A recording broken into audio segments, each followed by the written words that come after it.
नमस्कार दोस्तों, एक बार फिर से आप लोगों का स्वागत है हमारे YouTube चैनल मेरा रॉक एजुकेशन। तो दोस्तों, आशा करता हूँ आप सारे लोग घर पे सही से होंगे। और जैसा कि आप सबको पता है, कोरोना की वजह से लॉकडाउन चल रहा है, तो आप लोग घर पे ही रहें, सुरक्षित रहें, अपने आप को भी सुरक्षित रहें और आस पड़ोस के लोगों को भी सुरक्षित रखें। तो जैसा कि हमने जो अपने चैनल पर मैथमेटिक्स का काम शुरू किया था, तो उसमें अभी हम क्या कर रहे हैं, अभी हम क्लास 9th को लेंगे। 9th क्लास का मैथमेटिक्स चैप्टर 1 से शुरू करेंगे और लास्ट 1 by 1 चैप्टर 2 चैप्टर 3 ऐसे ऐसे करके फिनिश करेंगे। ऐसे ही क्लास 10th का होगा, ऐसे ही क्लास 11th का होगा। तो आज हमारा क्या है, जो 9th क्लास का चैप्टर नंबर 1 है, नंबर सिस्टम, यानी कि हिंदी में से अगर बात करें तो इसको संख्या पद्धति कहते हैं। ठीक है। तो सबसे पहली बात आती है दोस्तों, जैसा कि मैं बार बार आप लोगों को बताता हूँ, किसी भी चीज को करने से पहले समझना बहुत जरूरी है। तो इसीलिए मैं हर बार अपने इसमें हर टॉपिक में आपको डिटेल में सारी चीज पहले एक्सप्लेन करता हूँ। तो जैसे what is the number system, number system है क्या, संख्या पद्धति क्या है। ठीक है। तो सबसे पहले ये जानना जरूरी है कि संख्या पद्धति है क्या, नंबर सिस्टम क्या है। तो नंबर सिस्टम क्या है, नंबर सिस्टम में in which we collect the numbers, in which we collect the numbers और collection of numbers is called number system, यानी कि संख्याओं का संग्रह करना ही संख्या पद्धति कहलाता है। तो इसमें नंबर क्या होते हैं, जैसा कि आपको पता है नंबर क्या क्या होते हैं।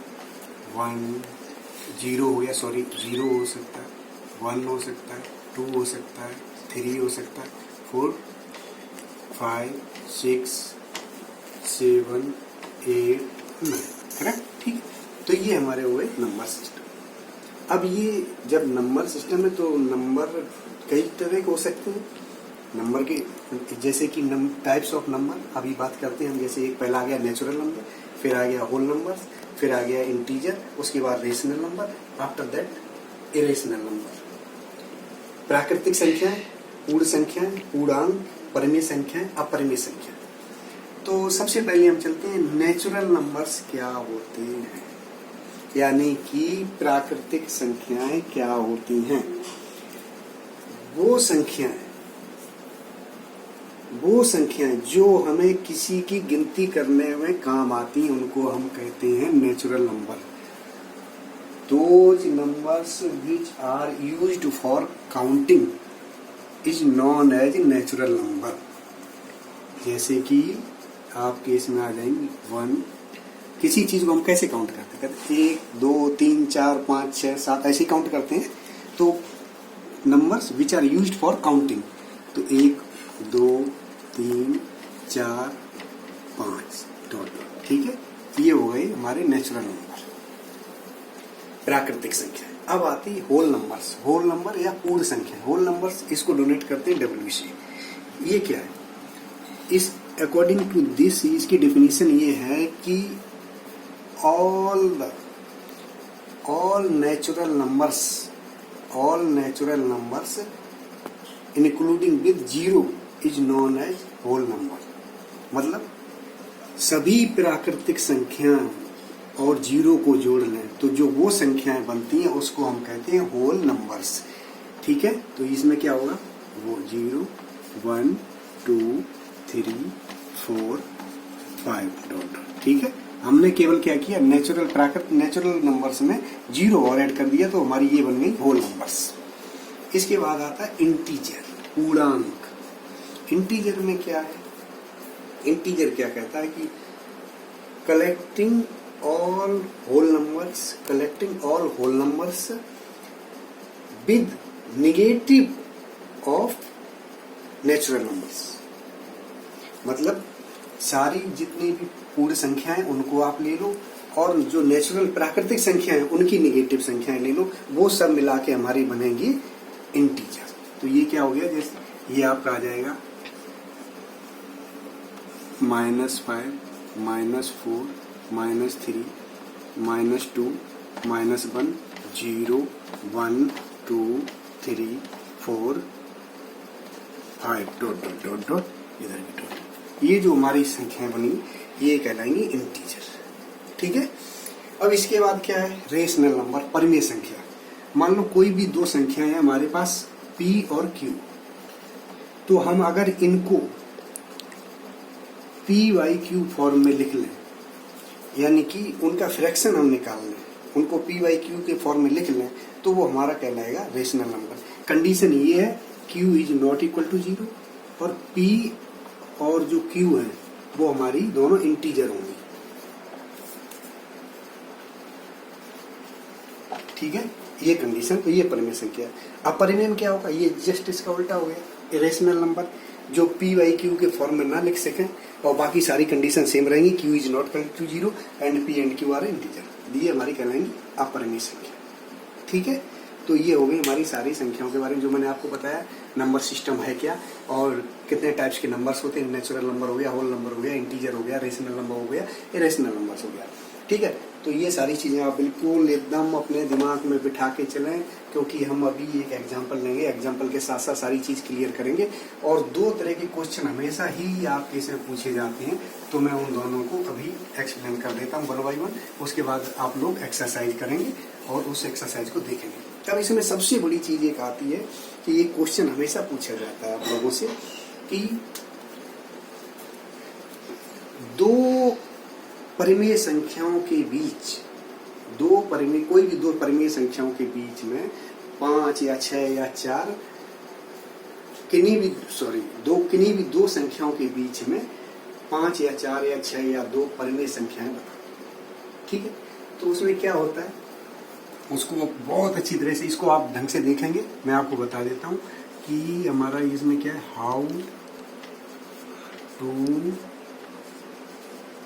कैलकुलेट। इसको बड़े ध्यान से आप लोग सुनेंगे और नोट करेंगे। The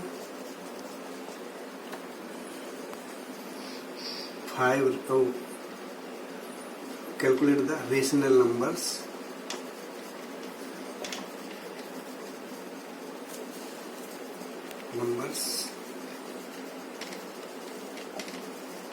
between any two numbers।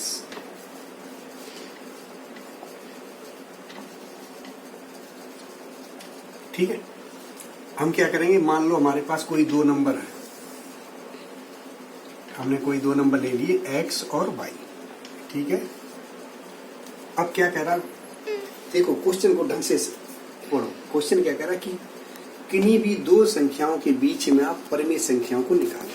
तो हमने माना कि एक संख्या हमारे पास x है, एक y है, इसके बीच का मतलब क्या हो गया, मध्य पॉइंट, मिडिल पॉइंट। यानी कि मान लिया हमने कोई एक और इसके बीच में रेशनल नंबर है, उसे हमने डोनेट कर दिया A1 से।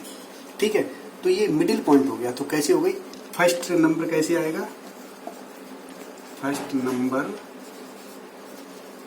आ जाएगा आपका A1 is equal to x plus y divided by 2, क्योंकि ये इसके मिडिल में आ रहा, तो ये 2 से डिवाइड कर देंगे, x प्लस वाई इक्वल 2 हो गया। दूसरा हमने मान लिया ये यहीं पे कहीं A2 एक और है, सेकेंड,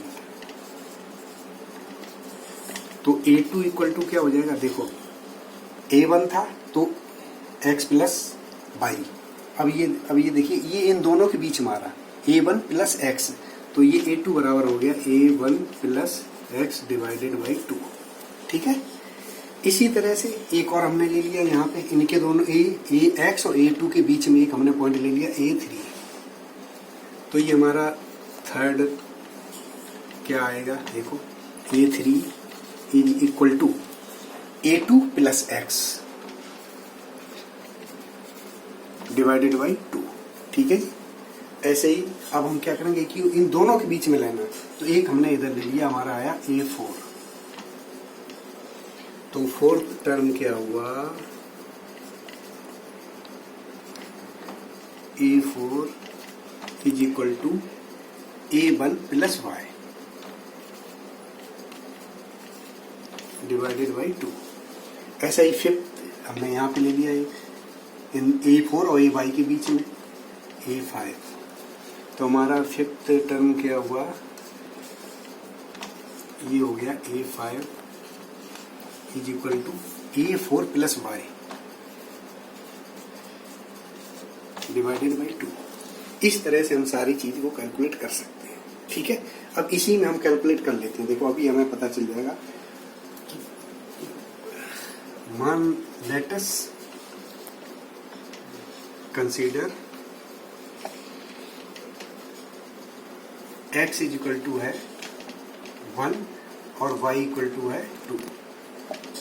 तो अब हम क्वेश्चन क्या आ गया, अब ये जैसे किन्हीं लिखा था एनी 2 नंबर्स, तो अभी हम यहाँ पे ये मान के चलते हैं कि हमें जो रेशनल नंबर क्वेश्चन कह रहा है कि find out the 5 rational numbers between 1 and 2।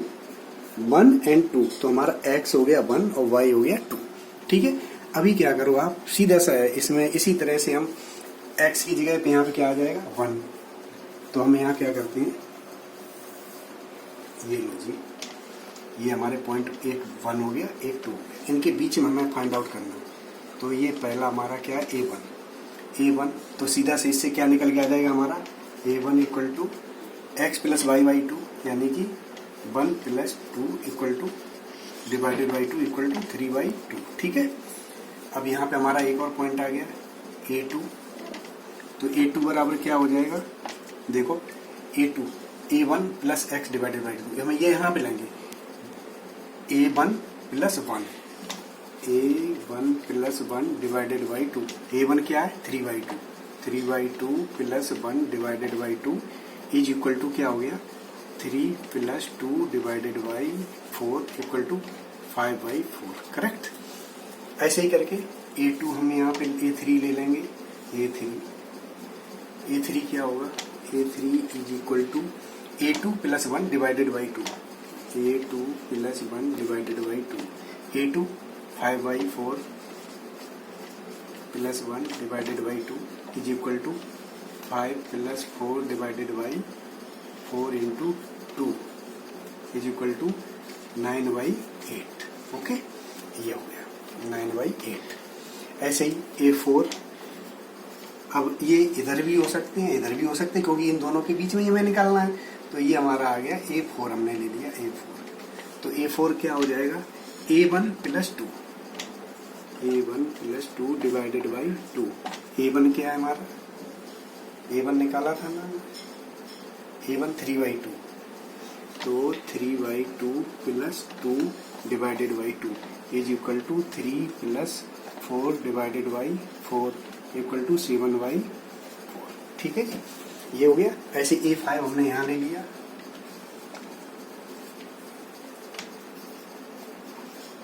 A5 क्या होगा A4 plus 2, A4 plus 2 divided by 2, ये A4 की वैल्यू क्या है 7/4 plus 1 divided by 2 is equal to 7 plus 4 divided by 8 equal to 11/8। ठीक है, तो ये हमारी 5 टर्म इसके निकल आए, 1 और 2 के बीच में 3/2, 5/4, 9/8, 7/4 और 11/8।